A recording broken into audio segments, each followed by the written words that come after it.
Hello everyone! The world can be a cruel place, and good cinema has a way to take your mind off that and put you in a fictional world that can be wherever you want it to be. Even so, some might want to spend their movie watching time in misery, torture, and all of the horrible stuff that we are scared of in real life. This movie fits that description. I am Torstein from CinemaTerror, and this is the 1995 Hong Kong film Diary of a Serial Killer.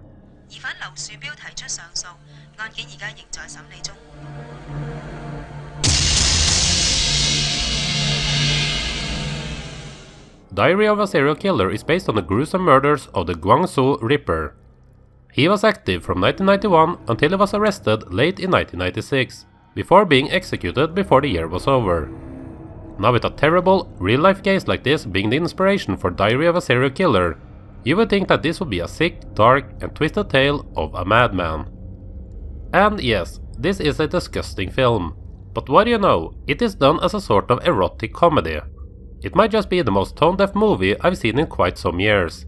And remember, this movie was made before the real-life killer was caught. That's the kind of insanity and offensiveness that is hard to believe can exist in a world of cinema.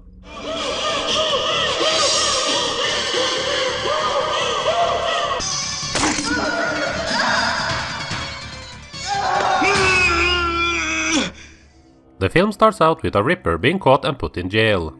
He has no issues with telling his fellow inmates about all the madness that he has caused, and is actually quite proud of it.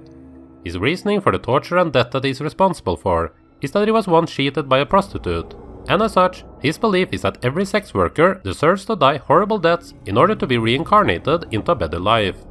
Basically, he thinks he's doing no wrong and actually saving them from the unclean life they are living. Before we are even settled into this world, we get to witness two gruesome murders before the film takes a bit of a timeout to do some character development by first showing his sexual frustrations and then introducing a bizarre romantic subplot involving a young relative of his wife. Things do of course escalate, and as has already been told to us at the beginning of this film, this sicko ends up behind bars.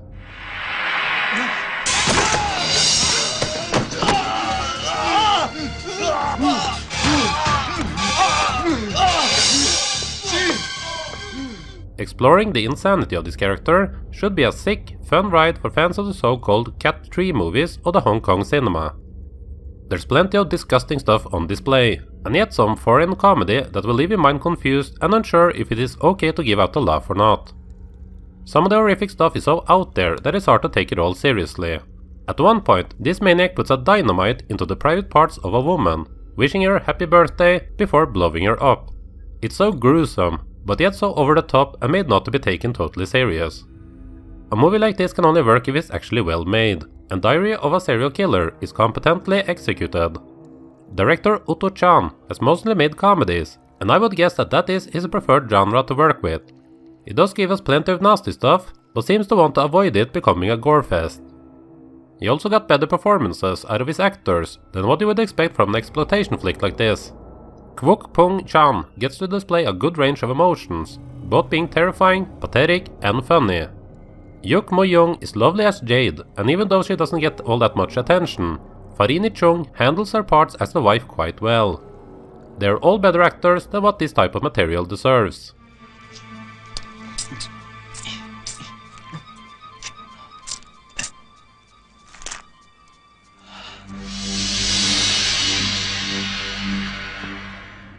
Diary of a Serial Killer is like so many other Hong Kong movies of the first part of the 90s, a strange viewing experience that are only for fans of the sleazier parts of cinema. This movie is a kind of filthy sweat that you wake up with on a warm summer morning after not showering for a week. It's not a good starting point for those who are unfamiliar with the likes of Ebola Syndrome and the Untold Story movies, but for those who are, then Diary of a Serial Killer is a movie worthwhile of your time. I'm giving Diary of a Serial Killer the good score of 3 out of 5. Have you seen this one? What did you think of it? And do you know of any unknown Cat Tree movies that more people need to check out? Let the world know in the comment section below. I did a video review not that long ago of another one called Women on the Run. It's not as gross as this one, but still worth checking out.